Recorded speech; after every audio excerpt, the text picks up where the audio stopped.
یہ میری محبت کے سفر کی کہانی ہے، کچھ میری اور کچھ گیتوں کی زبان۔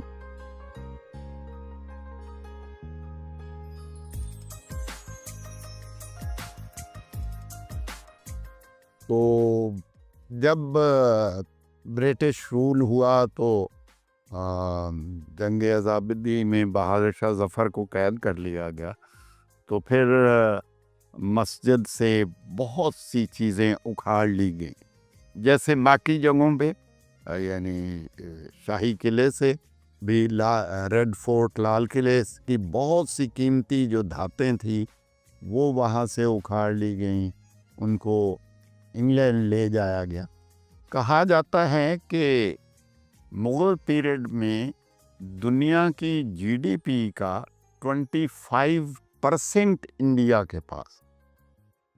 تو اگر آپ یہ اندازہ لگائیں کہ آج کے حساب سے کہ ہم کتنے امیر تھے اس وقت اور آج کیا حال ہے، یہ سب برٹش رول کے کارنامے ہیں کہ ہمارا سب کچھ سمیٹ کے وہ لے لے۔ اس سے پہلے بھی خیر ہمارے ساتھ کوئی اچھا سلوک نہیں ہوتا رہا۔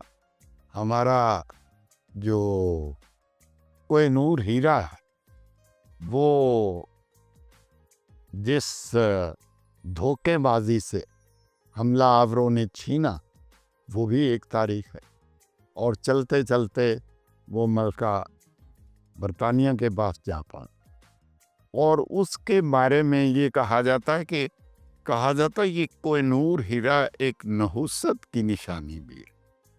یہ جس کے پاس جاتا ہے اس کا برا حال ہوتا ہے۔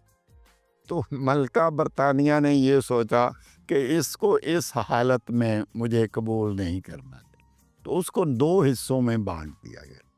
ایک ملکہ کے تاج میں اس کو سجا دیا گیا اور آدھا حصہ پھر میوزیم میں رکھ دیا۔ تو یہ بھی تاریخی حقائق ہیں، اور تاج محل کی کہانی میں کئی کہانیاں چھپی ہوئی ہیں۔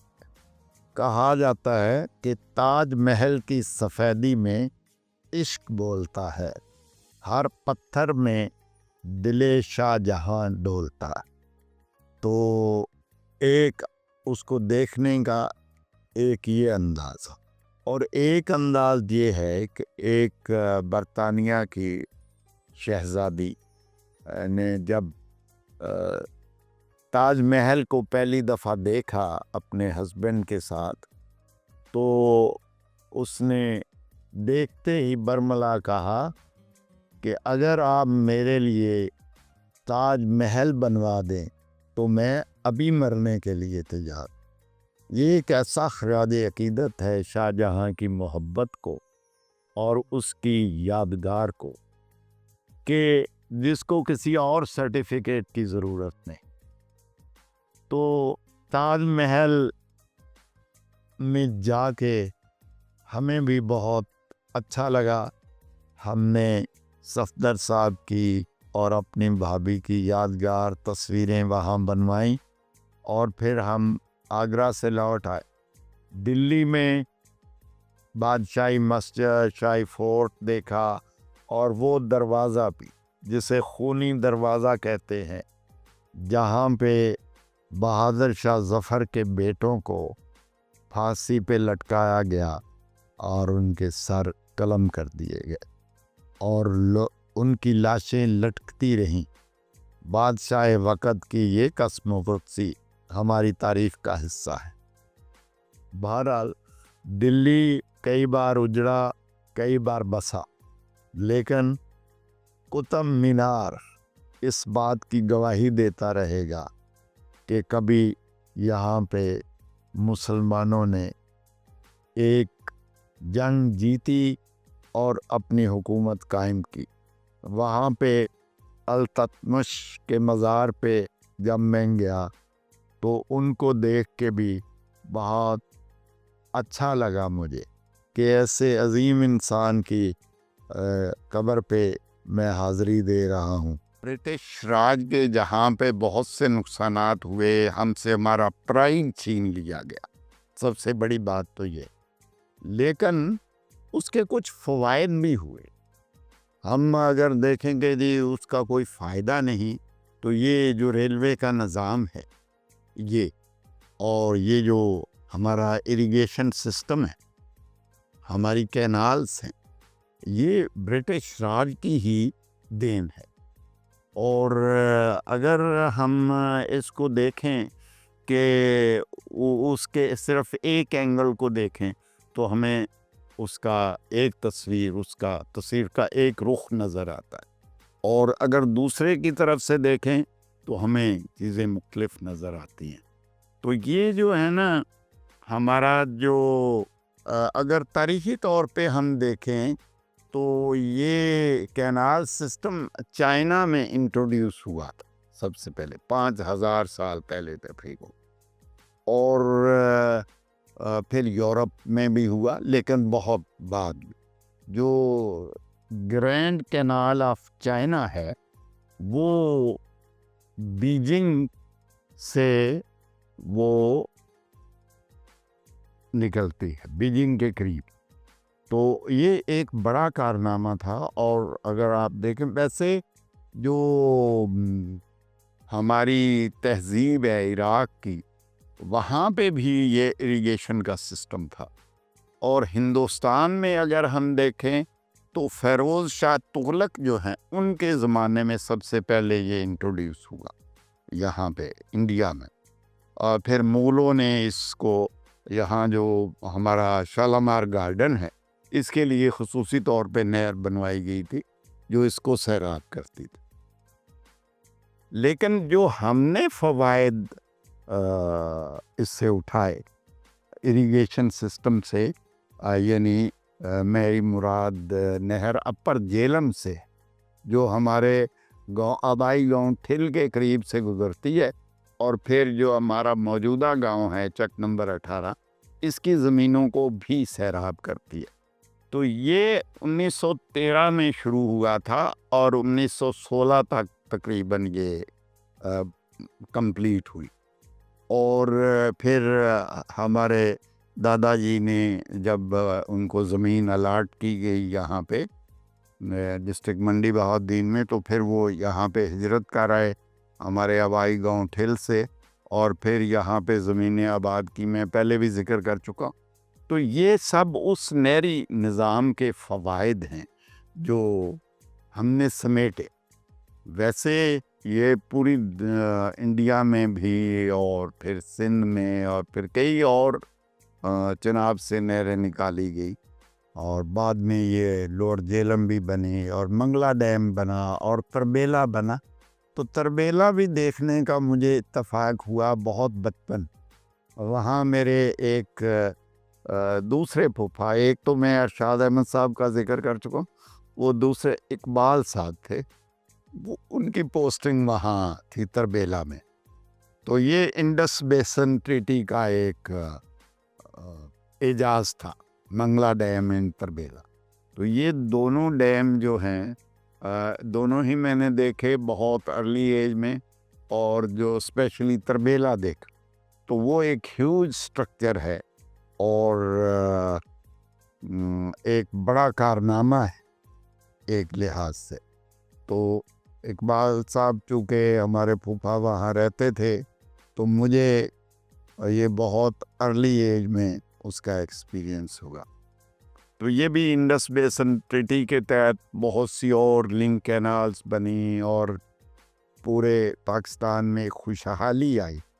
تو یہ میں کہہ رہا تھا کہ برٹش راج کے جہاں پہ بہت سی مشکلات ہوئیں ہمیں، ہماری سب سے بڑی بات تو یہ ہے کہ ہماری شناخت ہم سے چھن گئی. تو لیکن اس کے فوائد بھی ہوئے. یہ گورنمنٹ کالج اور کئی کالج یہ انہیں کے زمانے کی ہے، اور اس سے آج بھی لوگ فائدہ اٹھا رہے ہیں. لیکن میں سوچتا ہوں کہ مغلوں نے جب بہت سے اچھے کام بھی کیے اور خوشحالی بھی بہت تھی، جیسے میں نے بتایا 25% of GDP of the whole world وہ انڈیا کے حصے میں آتا. لیکن جب وہ تاج محل بنا رہے تھے تو امریکہ والے ہارورڈ یونیورسٹی بنا رہے، تو یہ ڈفرینس تھا کہ ہم نے ایک مونومنٹس اور ایک محبت کی یادگاریں وہ بنا دی، لیکن ایجوکیشن کی طرف ہم نے کم خیال کیا، کیونکہ میں کبھی دیکھتا ہوں کہ اس وقت 4 مدرسے ہوتے تھے آزادی سے پہلے یہاں پہ، رادر برٹش رول سے پہلے لاہور میں، اور اس میں ایک مدرسہ حضرت ابو طاہر کا بھی تھا جو میانی صاحب میں اب بھی موجود ہے۔ جب سکھوں نے لاہور پہ یلغار کی اور اس کو تہو بالا کر دیا، تمام لوگوں کو قتل کر دیا گیا اور میانی محلہ کو میانی قبرستان میں بدل دیا گیا، تو یہ ابو طاہر کا جو مدرسہ ہے یہ محفوظ رہا۔ اسی طرح کے 3-4 اور مدرسے تھے لاہور میں جو فارمل ایجوکیشن دیتے تھے، ورنہ لوگ دور دور سے آتے ہوں گے ان مدرسوں میں، لیکن کوئی باقاعدہ انگریزوں کے آنے سے پھر بہت سے اسکول کھلے، بہت سے اور درسگاہیں بن گئی، اور ہم نے دنیا کے جو دیگر علوم ہیں ان تک بھی رسائی حاصل کی، ورنہ ہمارا ایک محدود دائرہ کار تھا اور اس کے اندر رہتے ہوئے، لیکن اس کے اپنے فوائد بھی تھے۔ اس کے ایک لحاظ سے اگر دیکھیں تو اس وقت کے جو لوگ مولوی فاضل یا عربی فاضل تھے، وہ آج کے جنہوں نے ماسٹرز ڈگریز لی ہوئی ہیں، پی ایچ ڈی ڈگریز ہیں جن کے پاس، ان سے بھی بہتر ان کا علم اور ان کی عقل و دانش تھی۔ آواز دی ہے محبت کی راہوں نے، آواز دی ہے جانے حیا جانے ادا چھوڑو ترسانا، تم کو آنا پڑے گا، جو وعدہ کیا وہ نبھانا پڑے گا۔ یہ مانا ہمیں جیسے جانا پڑے گا، پر یہ سمجھ لو تم نے جب بھی پکارا ہم کو آنا پڑے گا، جو وعدہ کیا وہ نبھانا پڑے گا۔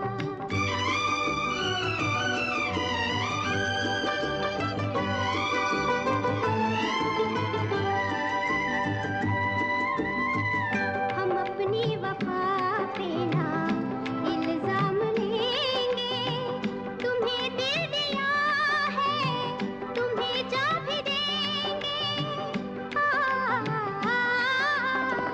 جب عشق کا سودا کیا پھر کیا گھبرانا، ہم کو آنا پڑے گا، جو وعدہ کیا وہ نبھانا پڑے گا۔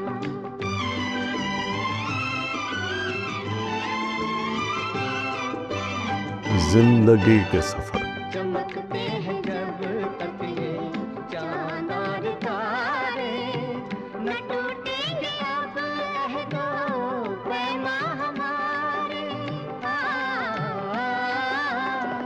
ایک دوسرا جب دے صدا ہو کے دیوانہ، ہم کو آنا پڑے گا، جو وعدہ کیا وہ نبھانا پڑے گا، نبھانا پڑے گا۔